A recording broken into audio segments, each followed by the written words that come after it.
Hechos 2:41. ¿Quiénes pueden conformar la congregación? ¿Quiénes deben conformar la congregación? Hechos capítulo 2, versículo 41.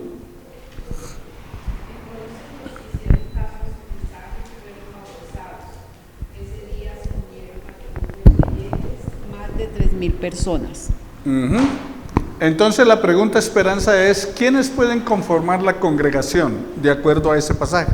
Los que hicieron caso a lo que Dios manda, los que hacemos caso a lo que Dios Los manda. que hacen caso a lo que Dios manda. ¿Conforme a qué?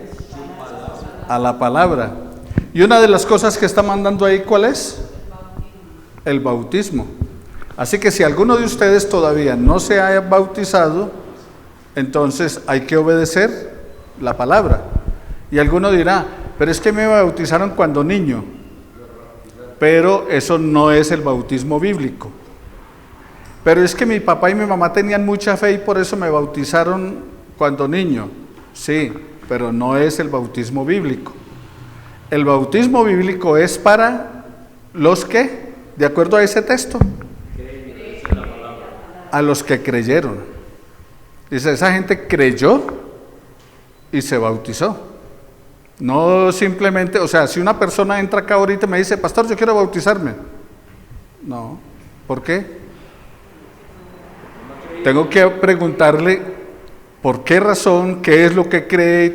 No, es que yo recibí a Jesucristo como Señor y Salvador de mi vida.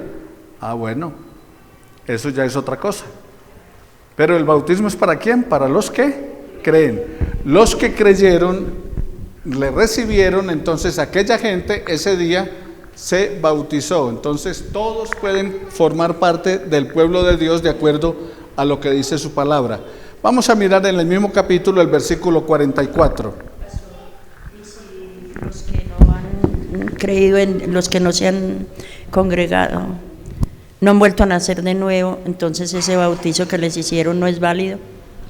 No, el bautismo válido es el que se hace habiendo creído en Jesús. Primero tiene que haber arrepentimiento. En Hechos 2, capítulo 37 y 38, cuando Pedro predica el primer sermón, la gente dice, al oír esto se compungieron de corazón y dijeron, varones, ¿qué haremos? Y entonces Pedro les dice, arrepentíos y bautícese cada uno en el nombre de Jesucristo, Hechos 2:38, para que sean perdonados vuestros pecados y recibiréis el don del Espíritu Santo. Entonces, ¿qué dice? Arrepentíos y convertíos. O sea, ese es un creyente. Entonces, la gente que simplemente se bautizó por moda o por gusto o por los que los padres los llevaron o alguna cosa, eso bíblicamente no es válido. Válido es el que se hace ¿qué? Bíblicamente, en el nombre del Padre, del Hijo, del Espíritu Santo y donde hay mucha agua.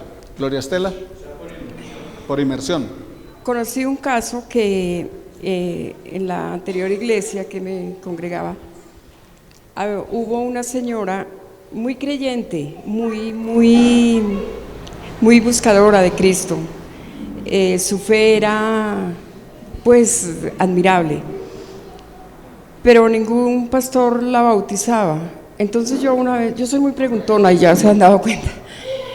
Entonces yo una vez le dije al último pastor que teníamos, le dije, ¿por qué a ella no la bautizan? Si ella ya la prepararon, ya le explicaron lo que es el arrepentimiento, todo esto. Y le cité donde dice que el eunuco vio agua y dijo, allí hay agua. ¿Qué impide que yo sea bautizado? Y el apóstol le dijo, no, hagámoslo. Entonces, por fin fue bautizada. Entonces, después, o siempre se dijo que ella vivía en unión libre y que eso le impedía.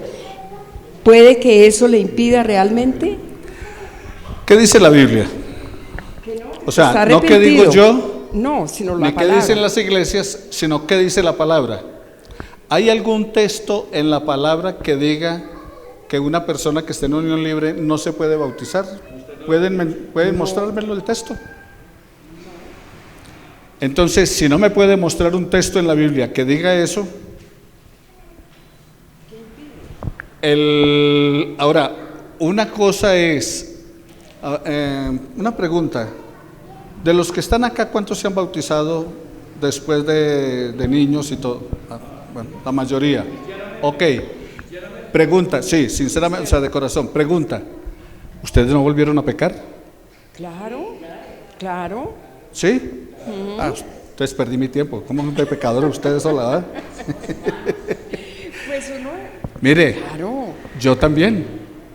Después de que me he bautizado, de que me hice bautizar, he pecado más de una vez.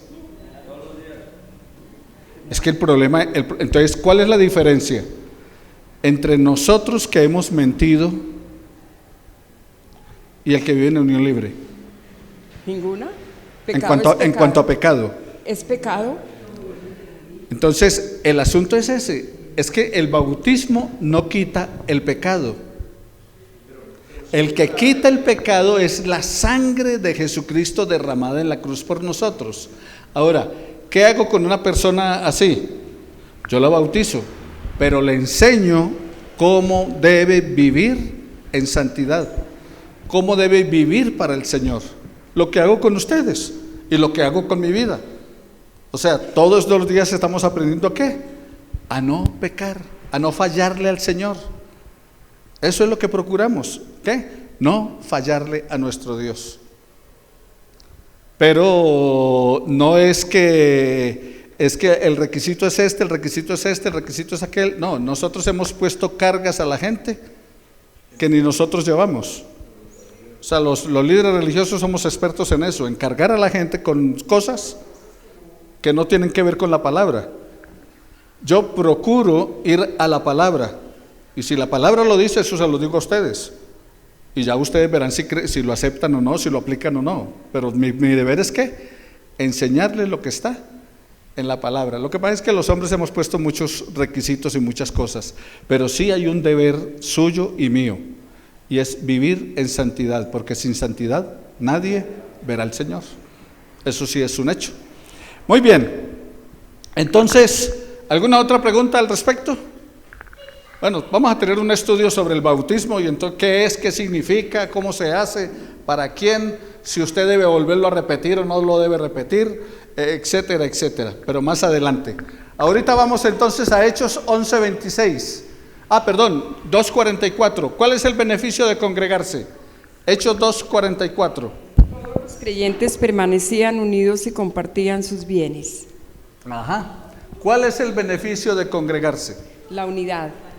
Unidad. Y compartir. Todos los que habían creído estaban ¿qué? Juntos. Compartían el pan. Y el Salmo 133:1 dice: miren cuán bueno y cuán delicioso es habitar los hermanos juntos y en armonía. Miren cuán bueno y cuán delicioso es habitar los hermanos juntos y en armonía, porque allí envía Jehová bendición y vida eterna. Ok. Hechos 16:5. 11:26. Me salté 11:26. Hechos 11:26.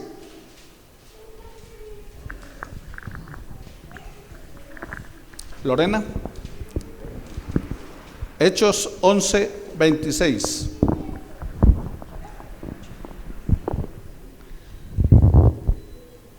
Cuando encontró a Saulo, Bernabé lo trajo a Antioquía. Saulo y Bernabé se quedaron allí todo un año, reuniéndose con la iglesia y enseñando a gran cantidad de gente. En Antioquía por primera vez los creyentes fueron llamados cristianos. Oiga, ¿cuándo comienza el cristianismo?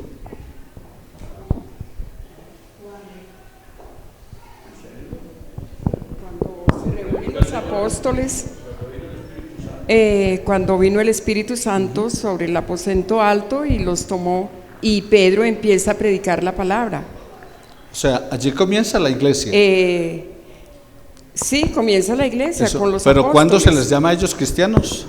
Cuando comienzan a bautizarse, Eso, porque entonces, eso está en Mateo Hechos 28, 11:26. que el Señor les deja esa lección: vayan y bauticen a todas las naciones. Sí. ellos no se llamaban cristianos, ellos se llamaban los del camino. O sea, cuando usted lee la Biblia en el libro de los Hechos, y dice, y Pablo perseguía a los que seguían ese camino. Y luego Pablo les dice, y entonces ustedes saben cómo yo perseguía a los que eran del camino. Entonces ellos se llamaban a sí mismos los creyentes o los del camino. Pero por primera vez se les llama cristianos ahí, en Antioquía, Hechos 11, 26. Allí se les conocían a las personas que se congregaban como cristianos. O sea, ellos decían, esos seguidores de un tal Cristo. O sea, los que seguían a Jesús. Allí se les llamó ¿qué? Cristianos por primera vez. Muy bien, vamos a mirar entonces en Hechos capítulo 16, versículo 5. Hechos 16, 5.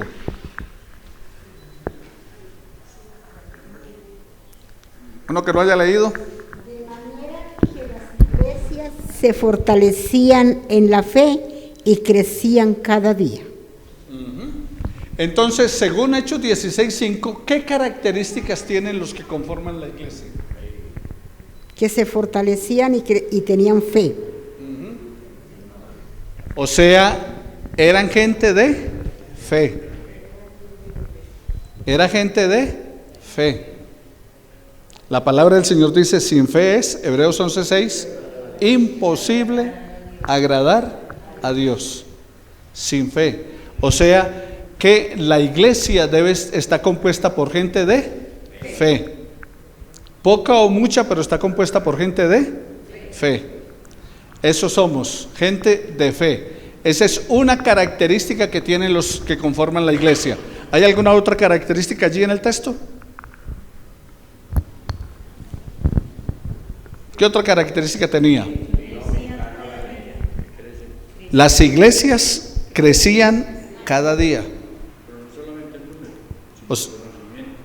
Crecían, dice, en la palabra, en el conocimiento de Dios, en la fe, en las oraciones. O sea, el crecimiento tiene que ser un crecimiento integral, no solamente numérico. Algunas crecen numéricamente, pero no crecen en fe, no crecen en su vida de testimonio, su testimonio sigue siendo el mismo. No crecen en conocimiento, se quedan ahí esperando, como les he dicho. ¿Usted qué cree? Lo que cree la iglesia. ¿Y qué cree la iglesia? Lo que creemos nosotros. ¿Y qué creen ustedes? Lo que cree el pastor. ¿Y qué cree el pastor? Pues lo que creemos nosotros. Y entonces ahí nos pasamos conocimiento. Procuren entenderme y conocerme que yo soy Dios, dice la palabra. Dios quiere que le conozcamos. Dios quiere que sepamos de Él. Nosotros tenemos que conocer el objeto de nuestra adoración. No es simplemente adorar, sino por qué adoramos. No es simplemente venir, sino por qué venimos. No es simplemente hacer cosas, por qué las hacemos. O sea, Dios quiere eso. La gente dice, no, es que a ellos les lavan el cerebro. Sí, obvio, porque es que viene contaminado, entonces hay que lavarlo. Pero siempre es la decisión de ¿quién? De ustedes. O sea, yo quiero que ustedes vayan a la palabra, estudien la palabra, investiguen la palabra, y no simplemente, no, es que el pastor dijo. Lo que pasaba con esa persona, ¿y por qué no la bautizan? No se puede bautizar. No, vayan a la palabra, miren la palabra, estudien, investiguen.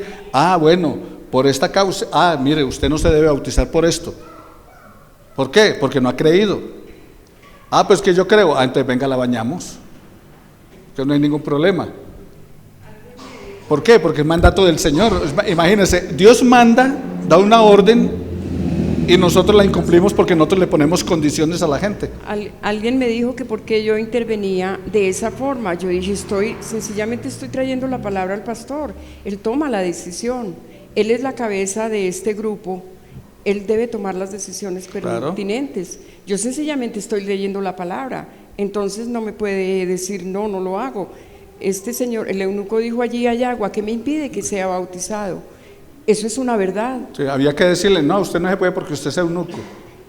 Sí. Y como Dios mandó que hay que reproducirse, usted no puede. Y fueron 2 pastores los que no la No, bautizaron. es que son normas, o sea, hay iglesias que tienen eso como norma.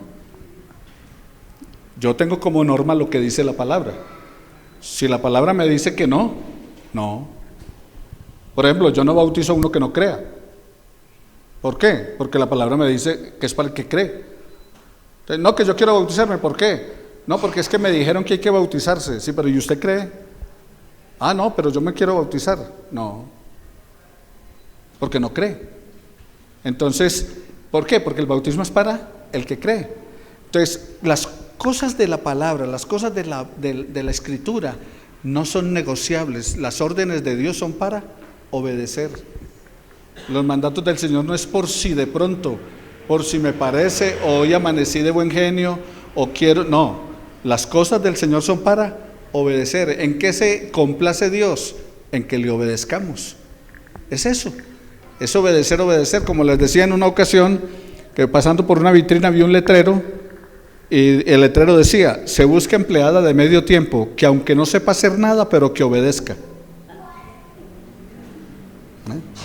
Buscamos empleada de medio tiempo, aunque no sepa hacer nada, pero que obedezca.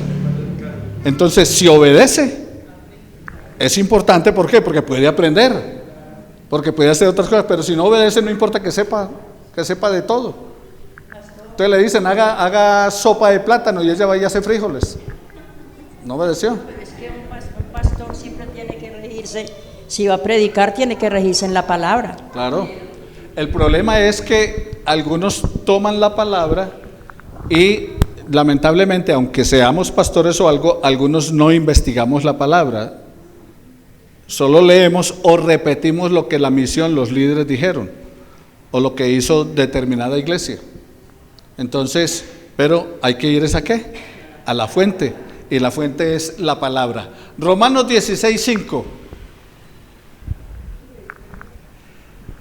Miren Romanos 16:5. En Romanos 16:5 la pregunta esta mañana para ustedes es: ¿dónde puede congregarse la iglesia? Según Romanos 16:5. Salud. Dejemos que yo lo lea. Sigue, hermano. ¿Quedan juntas? Salud también a la iglesia de su casa. Saludad al espeneto amado mío. Entonces, ¿dónde puede congregarse la iglesia? En las casas. La iglesia en el primer siglo se reunía en casas y se reunía en las sinagogas. No se reunía en templos. Iniciaron en el templo, o sea, ¿recuerda dónde iban Pedro y Juan después de que Jesús resucitó y se fue? Iban al templo a adorar. Pero es que estaban adorando más el templo que al Dios del templo. Y hay que tener cuidado con eso. A veces nosotros adoramos más la Biblia que al Dios de la Biblia. Por eso algunos la abren en el Salmo 91 y la dejan ahí encima de la cama. Y se tienes como fetiche, no como y la herradura a un lado o el ajo macho, que para espantar los malos espíritus. Hay que tener cuidado. ¿Por qué razón? Porque adoramos es al Dios de la palabra. O sea, creemos en la Biblia por Dios, no creemos en Dios por la Biblia, sino en la Biblia por Dios. Nos congregamos por Dios.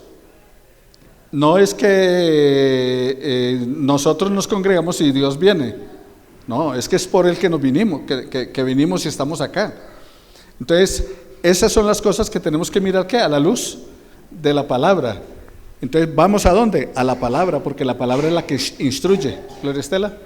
Uno se da cuenta en muchas iglesias hoy en día, la iglesia cristiana, que muchos de los hermanos se sienten ya siendo como que completos, el ir y arreglar la iglesia, el colocarle flores, el vaciarla y hacer esto. Y hay otro problema aún más grave, que los pastores, no todos obviamente, pero la mayoría, ve uno que ellos se preocupan es por hacer un gran edificio e impresionar a las ovejas. Y eso a mí me parece terrible, porque la iglesia que yo vi en Jesucristo fue la montaña, la orilla del río, las playas del mar, canoa. un camino donde hubiese, y esa fue su iglesia. Sí, los lugares para reunirse son importantes, porque es importante tener este lugar para reunirnos. Pero Dios mandó construir solo el templo de Jerusalén y se construyó una vez y chao, para de contar. En el año 70, o sea, recuerde que la iglesia comenzó, por eso les dije que a dónde iban Pedro y Juan, al templo. Pero en el año 70 fue destruido el templo. ¿Por qué? Porque todos se quedaron ahí y empezaron fue a ir al templo, siguiendo la tradición judaica, y se quedaron allí. Pero Dios, ¿qué hizo? Vino una persecución y los esparció por todas partes. Y Hechos 8:4 dice, y los que fueron esparcidos iban por todas partes anunciando el evangelio. O sea que hasta ese momento, no, esto está tan bueno que quedémonos aquí. Y no, era congregarse para alimentarse, pero salir a compartir. Y ahí se quedaron, y entonces Dios manda una persecución y los desaparece. Todos se van para toda parte, entonces ¿por dónde van? Ahí sí comienzan a compartir lo que el Señor les dijo: Jerusalén, Judea, ya está, lo último de la tierra. Pero si no, todavía se habían seguido reuniendo en el templo. Ahora, ¿es malo los templos? No, los templos no son malos. El problema es cuando nos dedicamos más nos volvemos templocéntricos. Y había un pastor que le dijo a la congregación del hospital, que se veía por la ventana del templo, por las ventanas, y el hospital estaba todo chorreado, deteriorado, dañado, y el templo de ellos era espectacular. Y el pastor sacaba pecho y decía: miren, nuestra casa, la casa del Señor, es mejor que el hospital. Pregunta: ¿Jesús qué opina de eso?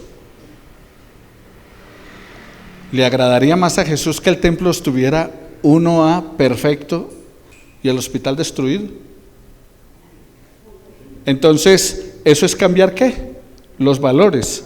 No estoy en contra de los lugares, pero el problema es cuando le gastamos demasiado tiempo y dinero a los lugares.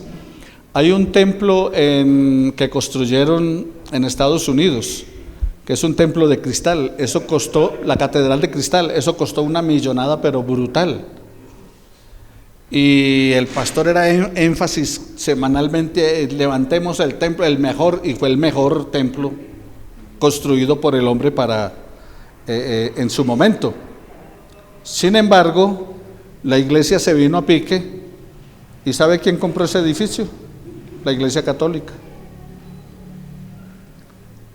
Entonces, ¿dónde quedó todo eso? Y sacaban pecho y mire, sí, usted puede sacar pecho por lo que construye, pero Dios no habita en templo hecho por manos de hombres. El cielo es su trono y la tierra es el estrado de sus pies. Ahora, tenemos este lugar, hay que mantenerlo bien y bonito y arreglarlo lo mejor posible, porque no lo vamos a dejar tampoco deteriorar. ¿Por qué? Porque qué bueno poderlo tener para venirnos y congregarnos. Alfredo. Respectivamente, actualmente pues muchos, cuando uno habla de la iglesia del Señor, muchos dicen: usted es de los de las iglesias de garaje. Y entonces a un amigo le dije: si usted lee la Biblia se va a dar cuenta que el Señor comenzó, pues tal vez no es en un garaje, pero sí en un lugar muy pobre, que fue la casa de Pedro. Y después Pedro mismo inauguró la iglesia gentil en la casa de un soldado romano en Cesarea. Y la iglesia comenzó por las casas. Entonces no nos mandaron a construir templos.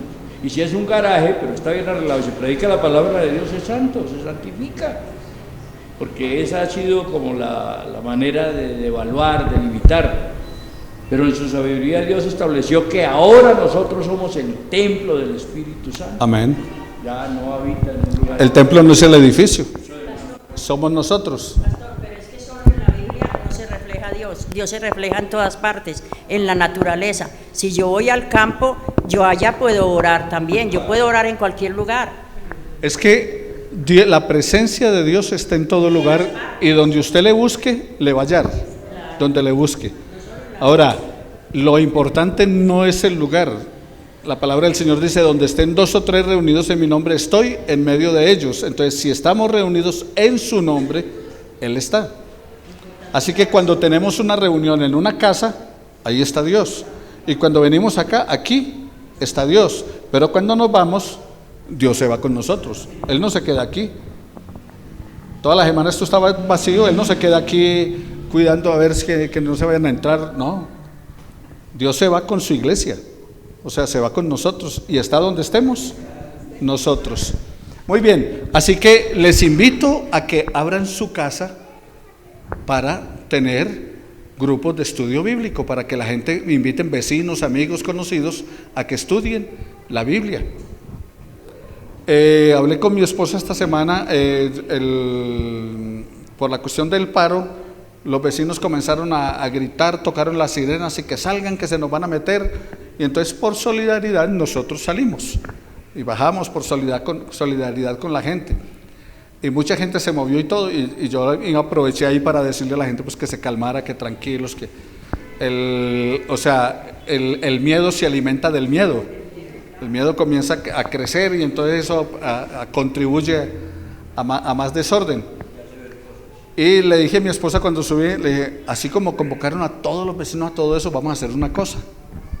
Ahora en diciembre vamos a sacar las mesas, vamos a llevar estas mesitas que son plegables y las voy a poner en el pasillo donde vivimos.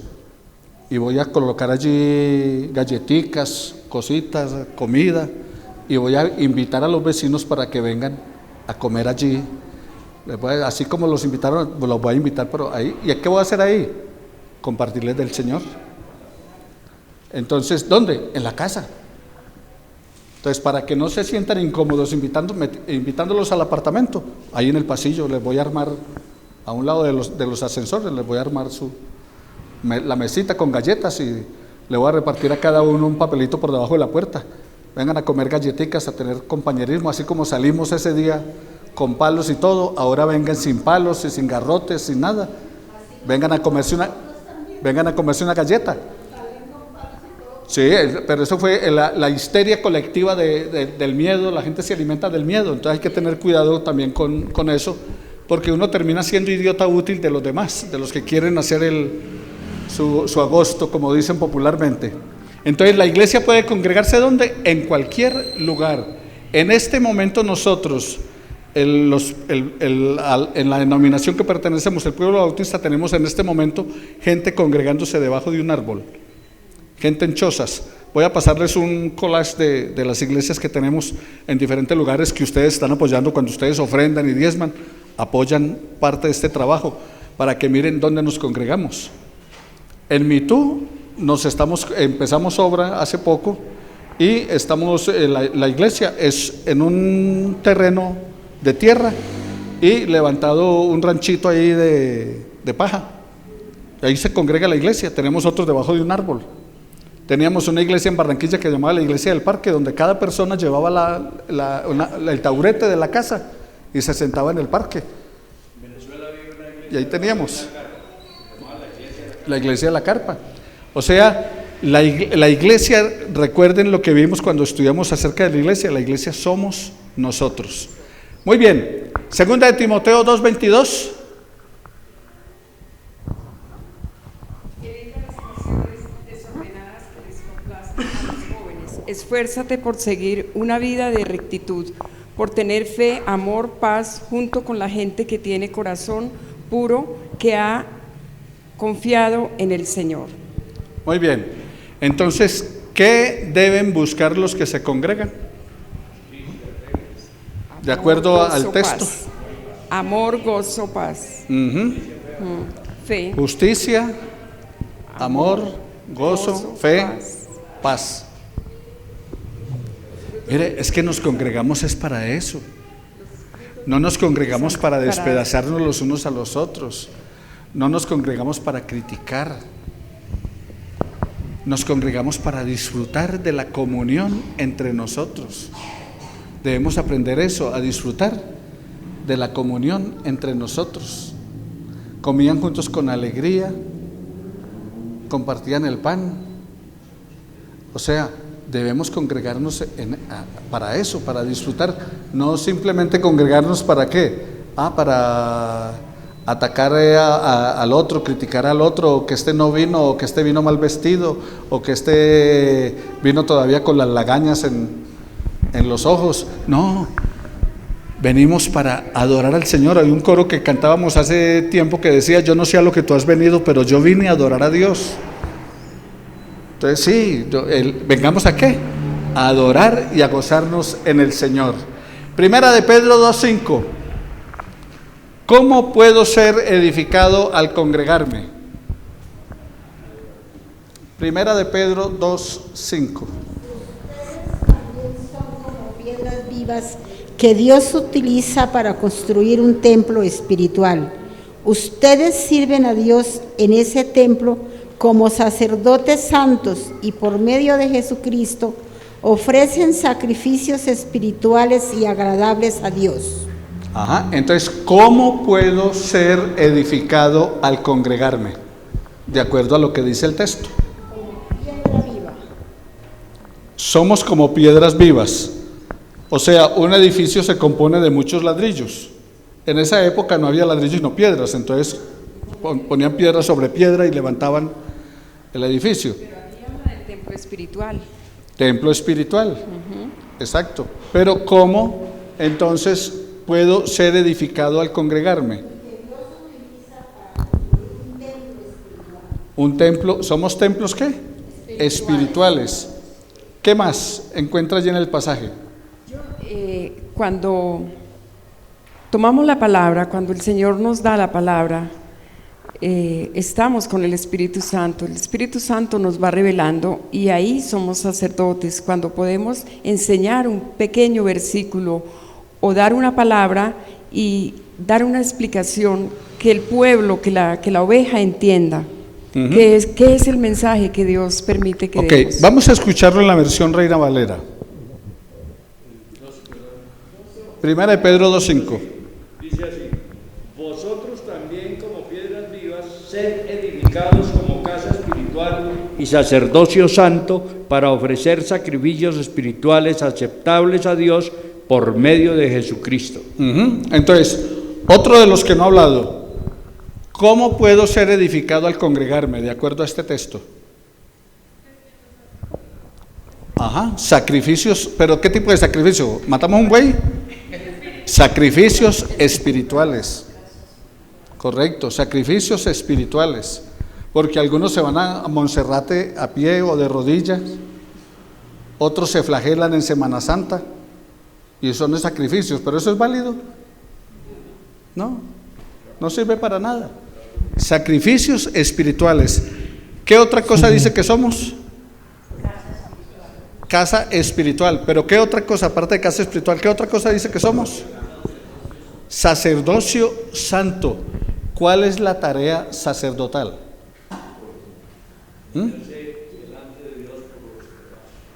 Servir de intercesores delante de Dios por los demás.